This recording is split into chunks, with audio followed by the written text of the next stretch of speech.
Meron pa doon, parang soon to be opening branch in South Africa. Sabi ko, oh my God, ako pioneer dito, ako nauna. Bongga! Diba? So ngayon, syempre, galing, ganyan. 5 packages, ubos 1 week, 7 packages, ayan na. Nadamihan na ang mga members. Sabi ko, nag-enjoy ako. Again, ano oras po ako nagigising? 4. 5, 6, dumarating na yung mga bumibili sa akin ng mga sabon, mga members ko. 9 o'clock nasa bahay na. So 9 o'clock, pag nagising siya, pagkaalis ng asawa ko, di ba, tulog ulit ako kasi 4 ako ng madaling araw nagigising. So 9, 10, 11, 12, nag-enjoy ako, nakakalimutan ko. Alas 5 na. Wala pa akong luto. Hindi pa ako nakalinis. Ang dami ng CR. Grabe. Sabi ko, bakit ganun? Ang bilis ng oras. Dati di ba bored na bored ako. Pagdating ng asawa ko, ang daming packages, may mga application form na kakalat, may mga printer. Ganyan. Siyempre, ako naman, sorry, kasi ang daming ganyan. So, nangyari, ano niya po, asawa mo, negative, di ba? So, ngayon, yun. Ibang na 7 packages, eto na, tuloy-tuloy na po, 15 packages. 15 packages, ang dami po, di ba? Madami, no? Sobrang dami. Sabi ko, tumawag sa akin ng custom. Is this Michelle? Ganyan. Yes, sir, ganyan. Oh, saan ko daw ito ginagamit? Ganyan. Ah, that's a gift from my friend. Ganyan. Yung iba kasi nakakalusot. Kasi imagine mo, personal use. Tapos, bawal kasi, di ba po ba alien ako? Hindi ako walang permit sa Royal doon na magbenta, ganyan. Pero nakakalusot kasi mga African, di ba, server, ganyan. So, parang sabi ko, sige, okay lang kasi gift lang naman to personal use. So ngayon, tinawagan ako 15 packages. Inisip niya siguro, grabe naman to lumaklak ang gluta.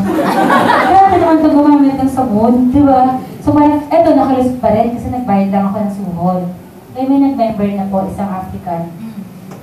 Grabe, palakpakan niyo naman yan, 21. Pero po, hindi ko natuloy. Napaship po yan sa akin, kasi that's 400,000 pesos pa-shipping. Na-hold na po ng custom. Sabi ng custom, don't fool us, this is no longer a gift. So sabi ko, yun, nakipag-debate kami sa custom, and so, ganyan. Buti na lang, binalik lang nila yung 31 packages sa Manila, hindi nila tinapon. Kasi nga po, nag-create kami ng contact doon na medyo okay din sa Africa. So parang kinausap doon. So ako na lang po nag-charge ng shipping cost pabalik. So okay naman po yun. And then, sabi nga po nila, masaya ka, di po ba? Yes. 1.5 year namin, medyo nagkaroon kami ng problem. Siguro po, share ko na lang din. Pero I don't want to elaborate. Sabi nga nila, if you love someone, set him free. Tama po ba? Yes. At yung 10 years na pinagsamahan nyo, ay, ako iyak.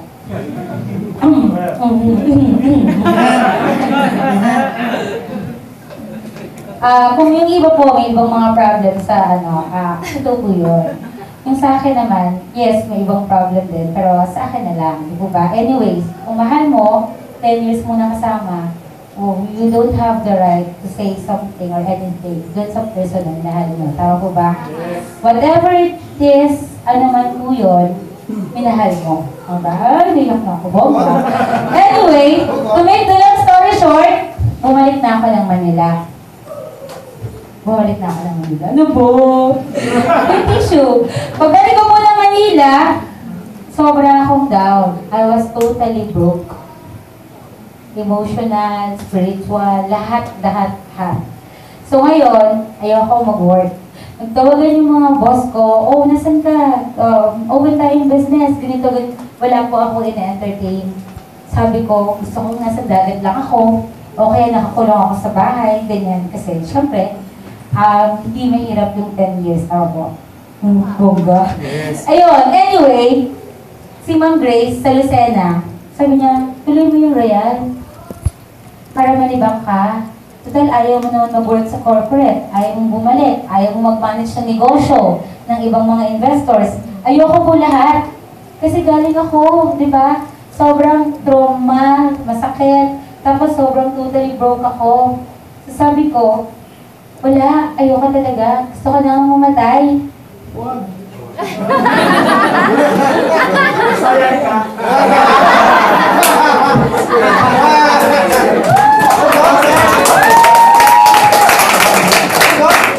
Power!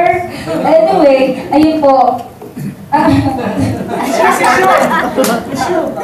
Ayun. So, ngayon po, ano nangyari? Bumalik ako dito. So, sabi ko, sige na nga, sabi ni Ma'am Grace, Mish, i-manage mo naman yung Lucena Satellite.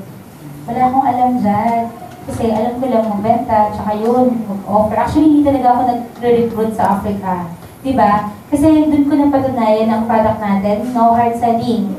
Hindi ko kailangan mag-offer. Hindi ko kailangan mangulat, uy, mag-member ka. Wala po. Never ko na-experience. Ngayon po, dumating ako dito, sabi niya, tuloy mo. Kasi waiting ang kaluwang leg. Tama po? Nung nag-join kasi ako, medyo marami ako nabiling packages, di ba? Sabihin natin, I have multiple accounts. Ayoko po, kasi sabi ko, ayoko mag-recruit. Kasi imagine niyo po, dito, okay lang doon ako mag-recruit kasi hindi ako kilala sa Africa. Dito, iba't ibang franchising company nakakakilala sa akin. Sabihin nun, huwag mabenta ng sabon, dito ka na lang, di ba? Corporate naman tayo, bumalik ka ulit, di ba? Sabi niya, tuloy ko lang. Ito na po. Tuloy ko daw. KKK. Ano po yun? Kakilala, kaibigan. Prospecting. Kakilala. So, doon ako sa kaibigan ko. Kasi automatic, wala akong pera mga kamag-anak ko. Diba? Eh, mga negative din yan kasi kagaya ko po. Mana-mana lang. Di po ba? So, kaibigan ko. Corporate. Tama po. Corporate world. Ayan na. Offer ako. Juan. Diba? Ibenta ka ng sabon. So, second friend ko, di ba ako mag-offer? Kinukwenta ko pa lang si Royal. Ano ba? Networking yan, scam. Hindi ko talaga ma-explain ng maayos. Kasi kahit ako, hindi ko rin alam kung networking or scam, ganyan. Di ba? Kasi dati, tama po yun, di ba? Ako po yung nag-reject sa kanila when I was 21. Yes. Tama po? Yes. RT-RT-han ako dahil, di ba? Kung gundo-gundo na suot ko. Tapos, imagine mo, pinupunta ako sa office. Imagine na po, 24 years old ako dahil kinakain ako sa Yaki Mix, so wala akong choice. Kailangan ko pumunta sa office. And taas ng takong ko po, eh yung akin ako kubaw, hanggang 3rd floor, tapos ang liit ng ng hagdan. So ngayon, ganyan-ganyan, tapos check a day pala. Sabi ko, kumikita ng million, naka-short, chinelos. Parang ganon. Yung thinking ko, sabi ko, di ba talaga lahat ng mga kumikita ng mga milyonaryo, mga naka-chinelas, mga naka-t-shirt, di ba? Eh sabi ko, parang hindi naman ako makapaniwalang kumikita ng milyon. So, negative talaga. Eh, eto na, mga inuferan ko. Ang dami, mga friends ko sa corporate. Sabi po nila, kung anong ginawa mo sa kapwa mo, babalik sa'yo. Karma lang yan. Talapakan niyo ako na karma ako. Karma po. Kasi pinagtatawanan ako, ayaw maniwala sa akin. Sabi ko naman, bayan, grabe. Benta ka ng sabon, di ba? Magkaroon ka ng negosyo dati, ganda ng buhay mo. 2 kondo mo, 2 sasakyan mo. May sekretary ka pa. Ngayon, wala, poor. Di ba? So ngayon, sabi ko, sige, okay lang. Sabi ni Ma'am Grace, ayaw ka talaga mag-network. Sabi ko, hindi ko siya linya. Sabi niya, sige, mag-manage ka lang ng satellite. So, nag-join ako sa satellite August this year. August this year, I was then a manager of Lucena Satellite. Ngayon po, may mga existing distributors. Tama po? Yes. Sinuwakan ko yung mga distributors. Totoo po yun. Yung Facebook account, 2 pong Facebook account ko. Isa pong corporate account at isa pong royalista. Sino pong friend ko sa Facebook? Ay, dami! O, di po ba? Ngayon po, sabi ko, kasi yung corporate account ko, 7 lang po ang kaibigan ko sa Facebook royalista ko. Sabi ko dun sa Facebook royalista, kaibigan ko lang si Up James, si Doc Ray, si Ma'am Rocky, si Ma'am Grace, tsaka yung 3 staff namin. Yun lang po. Eh di ngayon, syempre, royalista ka na sa Lucena, ina-add ka na ng mga leaders, distributors, hanggang sa dumadami. Kung gano'n po kadilim ang corporate ko dahil masakit, di po ba? Gano'n namang kaliwanag ang royalista business. Sabi ko, imagine mo, everyday na gumigising ako, grabe, good vibes lahat. Pag-open ko sa newsfeed ko, grabe, to the highest level, positive. Sabi ko, parang everyday ito na lang kaya open ko. Hindi pa talaga ako marunong magsalita ng power. Grabe! Lupet! Marunong na po ba ako? Yes! Kasi bakit? Pagtingin ko, grabe, power. Diba? Sabi ko, parang ang saya nila. Tapos sa corporate ko, masakit, may makikita kang something na hindi mo dapat makita, dapat pinatay mo na lang, yung gano'n. Siyempre, masakit talaga. So ngayon sabi ko, ayoko na muna mag-corporate. Kasi yung mga corporate, andun yung mga boss ko, yung mga ito, diba? Dito po, dito yung mga masasaya. So meron po ako, Mitch Realista Mendoza, tama po. Yes. So ngayon, distributor na ako doon, ayan na. Nagkaroon ako ng sistema doon. Gusto ko lahat, kaibigan ko, gusto ko lahat, walang team, gusto ko lahat, magkakaibigan, magkakasama, magtutulungan. Ay lahat po sila, crossline, magkakatropa, magkakabarkada, ganun po ang culture din sa Lucena. Ngayon, kasi ginagaya-gaya ko lang po sa mga post-post, minsan kasi nag-surfing, sabi ko, power, daming tao, bongga, talagang super body video, ganyan, sabi ko, talagang to the highest level yung energy kasi friend ko din po siya sa Facebook. So ngayon, sabi ko, try ko rin kaya, post ako, power, ganyan, realista, ganito, ganyan. Pero hanggang sabi ko, sabi po nila, iba ang for example, gagawin mo yon kasi kailangan, or gagawin mo kasi nag-enjoy ka, di ba? Nandun po ako sa ginagawa ko, yung nakikita niyong post kasi po nag-enjoy ako, di ba? Kasi po masaya ako. Hindi lang po dahil kailangan kong gawin. Tama po? Yes! So ngayon, eto na. So realista na, sabi ko, from 7, naging 20, naging 40, naging 60, dami kong likers. Diba? Sabi ko, grabe na kong likers. Pero, titingnan ko, kasi yung liker ko cute. Diba? Hindi ko siyempre ganun pa ko Alden, diba? Hindi ko joke lang. So ngayon, tapos, eto na po, 60. Hindi ngayon, sabi ni Ma'am, sure, kaya mo network. Okay na ako dito, sanay naman talaga ako sa corporate, nandito lang, office type, employee type, di po ba? Sabi niya, ayaw mo mag-business. Sabi ba, kung mag-join tayo sa business, sabi ko, hindi ako ready. Wala ako sa circulation, mag-negosyo, wala ako lahat. Masaya ako dito kasi pamilya tuling sa akin ng mga realista, di ba, sa Lucena. Ngayon, sabi nila, na-reject ako ng kaibigan ko. Eh, may kakilala ka po, kakilala mo, investor mo. Dati, di po ba? Marami akong prospect niyan. Kaso sabi ko, di ako papansinin. Cheap, liit, maliit o sobrang liit? Sobrang liit!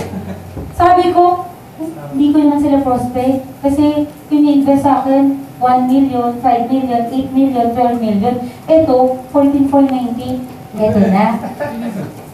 Siyempre, hindi naman po ako talaga marunong mag-speaker, ganyan, yung mga power, ganyan. So ngayon, nag-i-invite po ako, i-invite ko sila Jeff Bautista. Sino ba nakakalala kay Jeff Bautista? Jeff Bautista, ayan, dumating na yung ibang mga speakers, sila Doc Ray, naririnig ko, hindi ako nagpapaturo kasi sabi ko, ayoko nga networking eh. Siyempre, naririnig ko, ay ganito, ganyan. Pag nag-31 accounts ka, ganito, ganyan. Sabi ko, 31? Compute ako. 31, di ba ito yung head? 14,490 plus. Tapos yung 30, 12,880. Yes. Total mo, 400,000. 409,000. 400,000. Gulimisa po lang baka natin, sir. Naka-31 account. Sabi ko, uy, pwede? Pwede ko yatang i-offer sa prospect ko. Eh, ito po malupit. Siyempre po, pag nag-offer ka sa mga kliyente ko na alam ko for 12 years, bawal ang papel-papel. Tama po? Bawal ang makikita nilang bilog-bilog ganyan kasi yan negative. So, gawa ko PowerPoint, gawa ko multiple, patulong ako sa upline ko, Doc, patulong naman, ganito. Siyempre, kailangan na proposal. Tama po? Pag may proposal, natural, pag may proposal, ang laman nun, yung ino-offer mong business plus, yung mga investor dito malupit. Di ba? Yes. Ang bottom line nila, mag-i-invest ako ng malaki, pero may return kailan? Kasi di ba sa franchising, mag-invest ka ng 5 million, 5 years mo mabalik, yun yung tinatawag na projected payback period, di ba? ROI. Eh dito, gawa ako. Yung 400,900, pag binenta mo, 496,820 pesos. May tubo? Yes. 96,000 tubo mo, ma'am. Nakalagay dun sa projected income, di ba? So ngayon, syempre, sa isang investor, napakalaki nito. Yung iba nga pumapatol ng 10%, di ba, na, na kita. Eh syempre, Hindi lang naman yun ang kita kasi yun, pag binenta niya ng SRP, yun yung babalik sa kanya. Tama po? For 96. Ito yung pinakamalaking takot ko. Kasi, pumunta ako. Schedule ko, actually tinawagan ko, Ma'am, nasan ka? Nasa Lucena po ako at that time. Talagang Lucena talaga siya nakatira. At di po ba doon ako nag-manage. Nasaan ka, Ma'am Arlene? Dito ako sa bahay. Alis ako mamaya 2 o'clock kasi I'm going to Japan, may tour ako. O sige, wait lang. Antayin mo ako. Punta ako dyan 9 a.m. Di pa bukas ang satellite niya, 10 o'clock. E di ngayon, nanuhol. Kasi syempre sa corporate, alam nila, sobrang busy sila kasi nag-i-invest sila. Libre yan ng mga hotel, libre yan ng mga pagkain, ng mga restaurant. Dito sa atin, di ba? Hindi. Syempre, di ba, negosyo to, hindi empleyado, di ba? So ngayon, dala ko ng food, suhol. Ayan. Dala ko breakfast, dumating. My God, ang tagal mo nawala. Kumusta? How's your life? Ay, no. Huwag natin pag-usapan. Meron tayong magandang pag-uusapan. May talaga, negosyo sa ko na nga ba. Gusto ko yan kasi lahat po ng in-offer kong negosyo yun, ma'am. Kahit isa, sabi natin 10, wala pong tinanggihan. Di ba? So ngayon, ay, kaya nga ako nandito kasi I'm offering you a very, very, very, very, very good business. Siyempre, upo agad. Talaga? O, di ano yan? Alam mo ba yung Royal? Royal? Hindi. Ano yan? Ganyan. Hindi mo alam, malapit-lapit lang ng office niya dito sa'yo. Ano lang, mga 1 kilometer away. Yung hotel, alam mo yung Star Garden Hotel, ganyan. Hindi. Ano yan? Hindi siya ang negosyo, ganyan. Siyempre, nasa distribution ng boss ko, di ba? Distribution ng iba't ibang products. Sabi ko, Royal is actually is into distribution. Ay, gusto ko yan! Mish, ano yan? Maganda, ganyan. Ano mga binibenta nyo? Alam mo yung mga food supplements, mga health products. Ito na, open ko na yung presentation. Open ko ng iPad. Siyempre, nakalagay, company profile, di ba? Royal is engaged into ganyan, distributing of products and so on, so on, so on, so ganyan, engaged siya. Bigla siyang kinabahan. Parang lumulunok-lunok na siya. Oo, ganun. Eh di, ito na, lipat. Di ba, paglipat, ayan, ito na, medyo malapit na siyang kabahan, di ba? Ito na, pangatlo, pang-apat, pang-5. Mitch! Ayoko yan! Networking yan eh! Ma'am, listen, okay? Ayoko talaga yan. Huwag na lang, iba na lang, ganyan-ganyan. Ibang offer mo na lang, franchising na lang, kahit anong business, huwag lang yan, ganyan-ganyan. Ma'am, listen, sabi mo sa akin na to, di ba networking yan, Royal? Ganyan-ganyan. Okay. Yes, sabi ko, di ba? Sabi ko, Ma'am, listen. Kasi di ba pag business consultant ka, makikinig sila sa'yo. Yun naman yung nangyayari before. Listen, yes, Royal is a network marketing company. But we focus more on distribution. Okay, pero ayoko yan kasi mag-recruit ako. Tao. Ay, hindi ba ganyan, di ba? Alam mo yung mga, ganyan. Okay, listen. Again, listen ulit. Makinig ulit, di ba? Okay, Royal is not in the business of recruiting people. Royal is in the business of sharing the business to people. Tahimik na naman. O, di ba? O, di tahimik siya. Pero bakit ano? Eh, patingin nga, ganyan-ganyan. Siyempre, yung kapag i-offer, kasi mamaya, kinakabahan na eh, di ba? Eto na. Nandun na kami sa investment, di ba? Eto na. Oh, total investment for 100,000. That's 31 packages. And explain ko kung ano yung laman ng packages, kung magkano yung kikitain. 96,000. Tuwa. Pwede na rin. Imagine mo, diba? That's almost 30%, diba? Pwede na rin. Pero may bonus. Ito na ang pinakamalapit. Nakinakabahan din ako. Kasi ayoko sanang i-explain. Pero I have no choice, di po ba? Kasi libre yun. Di ba? Kasi po, actually, hindi ako talaga marunong magbilog-bilog. Sorry, sir, ha? Kasi kahapon, natawa ko, kagaling ng mga leaders, may ganyan sila, ganyan. Yung nakaharap sa akin, ay ito ako halimbawa, nagpe-present sa harap ko, pero baliktad. Sabi ko, nahihiya ako, manager ako, pero tingnan mo itong leaders kung galing mag-present sa akin, 31 packages. Kasi bibili ng 31 packages. Ito na po. So ngayon, ganyan. Di ba 31 po yan? 31. Di ba 31 po? Di ba? So ngayon, kailangan pa ito explain, di po ba? Kasi kasama din sa package, meron siyang virtual website. Kung saan makikita niya yung kanyang mga income, mamamonitor niya. Eh di po ba? Pag nagpasok kayo ng 31, merong magkano? 92,000 800. Kasi 96 yan, may tax, di po ba? Ito yung pay ring na 212121. Oh, magkano kinita mo, ma'am? 96, pero bago pa man yun, dito pa lang, ayaw niya na. Sabi ko na sa'yo eh, anong di networking? Ayan yan, no, A, B, Pag-prepare, left, right. Ayaw mo, bonus lang. Diba? Libre, kahit ayaw mo. Bibigay sa'yo kasi, nasa system. Kumita ka ng 96,000 pesos, dun sa produkto, may libre ka pang 92. Ayaw mo ba ng ganitong negosyo? Yung in-invest mo 400,000, kalahati lang ang in-invest mo kasi bumalik naman yung kalahati. Siyempre, isip, sino mo ayaw ng negosyante na ganun? 50% discount agad. Diba? So ngayon, hindi pa talaga ako. Alam mo yun, wala talaga sa una ko yung networking. Anong oras na? 11 o'clock, 12 o'clock, natatakbo ng Manila, meron Japan trip, makakancel pa dahil sa kakulitan ko, di ba? Para hindi lang ako mapahiya. At siguro, ayaw niya lang talaga. Bago siya umalis, mga 1 o'clock, binigyan niya ako ng 3 packages. Ito yung check-in na 40,000. Just lang to position. Sabi ko, wait lang ma'am, total ko pa naman ang alis mo. Papunta lang ako ng office, ibibigyan na kita ng resibo, dadalhin ko yung packages. Huwag na, sa'yo na yan, o bongga, libre! Sabi ko, hindi. Sabi ko, magandang negosyo to. Pagdating mo, explain ko sa'yo kasi nagmamadali ka. Masyado kasi itong kailangan discuss in detail. Wala sa kanya yung pera, 40,000. After 7 days, September 2, bumalik. Meeting ulit kami. Ayan na.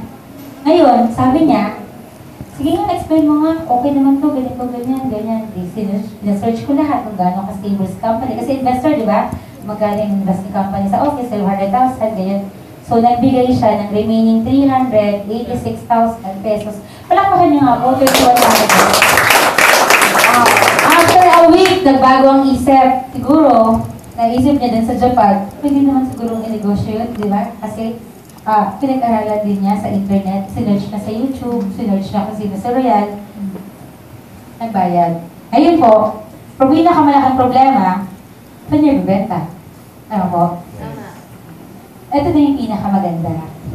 Since ang grand mentor ko po, ay sila Doc Ray Barakel and Sir James Martinez, which is taga Bicol po. Narinig po namin na Bicol, Legazpi is open for a satellite ownership. So ngayon, sabi niya, Mitch, sabi ng apeng ko, sige, gusto mo, total, si Ma'am Arlie, mayroon naman mga negosyo sa Bicol, i-apply natin. So ngayon po, sige, sabi ko, ma'am, di ba gusto mo ng traditional, ayaw mo ng ganito network? Mag-distribute ka ng mga products, benta natin. Kasi magkakaroon ka ng satellite kung maaprobahan ka. Dito na po, requirements. Submit mo yung requirements. Tapos, ito po, di po ba sa mga requirements sa satellite, 600,000? Kailangan may ADB ka lang na 1 million. Sabi ko, syempre po, ako, hindi naman sa competition din, di po ba?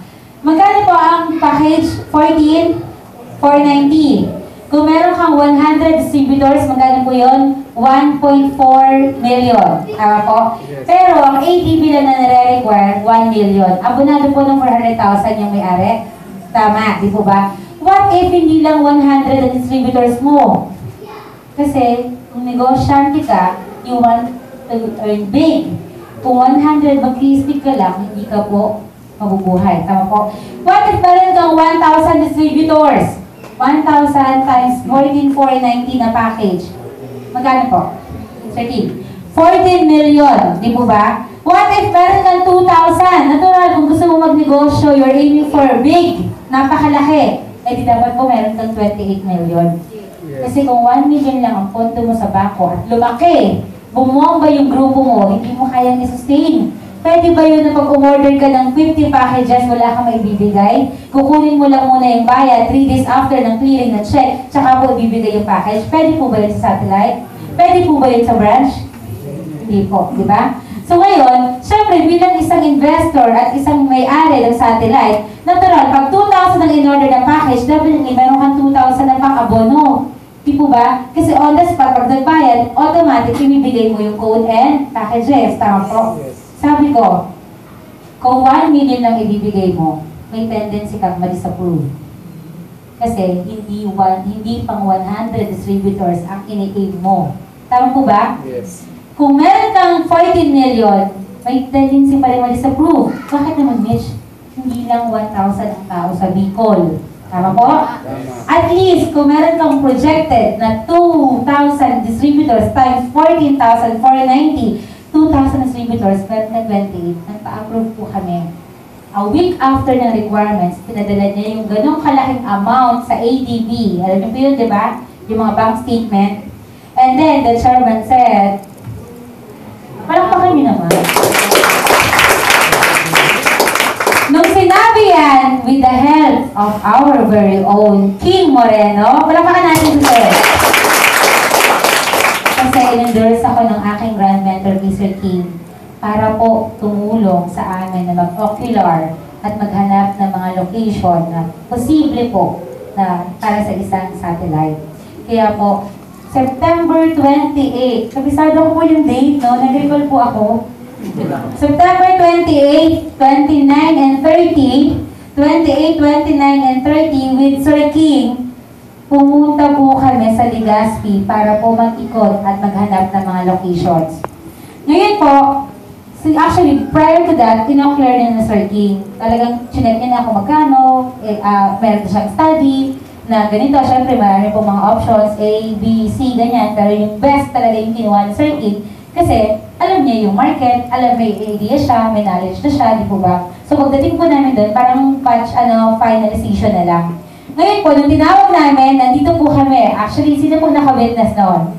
Definitely, nandito po kayo. And this is October 1. First day of October, di po ba? Nung tinawag po ng head office na approve yung location, automatic, nagbayad at nag-swipe kay Sir King Moreno ng bayad sa satellite fee at package. Palakpakan niyo naman po. Again, ang dami pong rejections, tama po? Ang dami pong kumukutsa sa inyo, tama po po? Yung mga taong hindi niyo po ina-expect, tama po? Yun pala yung tao na para po sa inyo. Kasi po, imagine niyo po, kung meron akong Africa, first ever downline ko po is Legazpi Satellite Center.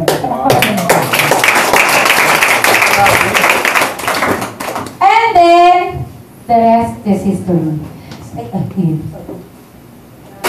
So, yun po yung story. Nag-start na. Then, after po ng approval, finalization, construction, kaya po nagkaroon tayo sa Legazpi na October 18 grand opening. And din po, sobrang nagpapasalamat ako sa Riyadh. Sabi, totoo yun, changing life. Tama pa? Alam niyo po bakit? Kasi po magbukmok ako at umiyak araw-araw, gabi-gabi. Gusto mo nang mamatay. Eh kayo po ang nagsilbing inspirasyon ko. Kayo po, everyday. Everyday na nag-open ako ng newsfeed ko na sobrang grabe, as in talaga, kayo po, doon po ako kumukuha ng lakas ng loob para mabuhay. Diba? Imagine niyo, sabi ko, tama yung sinasabi nila, Sir King, nung iba, na you have a mission. Diba? Bakit mo kailangan magbukmok, umiyak, mag-inom, sasakit ulo mo, at the end of the day, masakit ng ulo mo, pagod ka, kinabukasan, problema rin po ulit. Tama, diba? Eh bakit hindi mo gawin yung bagay na pwede ka naman sumaya kasama ng ibang mga masasayang tao, positibong tao, na kahit may pinagdadaanan sa buhay, eh laging naka-smile. Yes. Diba? Kaya po ako, natuto ako na sa Lucena, even sa Legazpi, meron po talagang sinasabi na pag morning, talagang sobrang, alam yun, nakuha ko yung energy nila. Pero minsan, tama nga po, bilang isang tao, kasi nga po, tao, pag umuwi ako, masakit. Naiiyak pa rin ako, lalo na pag-isa ka, di ba? Pero, pag the following day, pag pagpasok mo ng office, napakasarap, di ba? Makikita mo lahat positive, lahat po masaya, dun po, nababago ang buhay ko. Sabi ko po, wala ka na akong magandang kwento. Kasi po, ako sobrang inspired talaga ako dun sa mga kwento ng mga talagang kung sino sila dati sa Royal. Pero ito po, iba't ibang kwento ng buhay. Pero nababago po talaga ang buhay ko dahil sa Royal. Dahil po yung mga tao po kagaya nyo, yun po yung nag-i-inspire sa akin para po makatulong din po sa ibang mga tao. So ngayon po, ay, nakakatuwa. Yun po, this is the story of my life. Maraming salamat po.